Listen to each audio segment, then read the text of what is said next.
చిన్న, పెద్ద అనే వయసుతో సంబంధం లేకుండగా ఈ మధ్య కాలంలో చాలామందికి ఐరన్ లోపమైతే వస్తుందండి. దానివల్ల పిక్కలు లాగడం, నిద్ర పట్టకపోవడం జరుగుతుంది.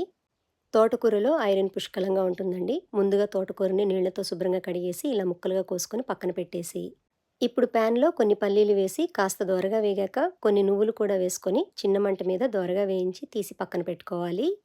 అదే ప్యాన్‌లో కొద్దిగా నూనె వేడి చేసి మీ కారానికి సరిపడా ఎండుమిరపకాయలు, ఒక స్పూను ధనియాలు, అర స్పూను జీలకర్ర వేసి మాడిపోకుండా చిన్న మంట మీద దోరగా వేయించి తీసి పక్కన పెట్టేసి, అదే ప్యాన్‌లో మరి కాస్త నూనె వేడి చేసి, కోసి ఉంచిన తోటకూర, 4 టమోటాల ముక్కలు, కొద్దిగా చింతపండు, చిటికెడు పసుపు వేసి ఒకసారి అంతా బాగా కలిసేలాగా గరిటెతో కలిపేసి, మూత పెట్టి మీడియం ఫ్లేమ్‌లో ముక్కలన్నీ మెత్తబడే వరకు మగ్గించుకోవాలి. 5 నిమిషాలకి నీరంతా ఎగిరిపోయి ఇలా మెత్తబడిపోతాయండి. ఇప్పుడు స్టవ్ మీద నుండి దించేసి రోట్లో లేదా మిక్సీలో వేయించి పెట్టిన ధనియాలు, ఎండుమిరపకాయలు, జీలకర్రతో పాటుగా 4 వెల్లుల్లి రెబ్బలు మీ రుచికి తగ్గ ఉప్పు వేసుకొని ఇలా మెత్తగా దంచేసి, మగ్గించిన తోటకూర, టమోటా ముక్కలు, చింతపండు, అలాగే వేయించి పెట్టిన పల్లీలు, నువ్వులు కూడా వేసుకొని కచ్చాపచ్చాగా దంచుకోవాలి.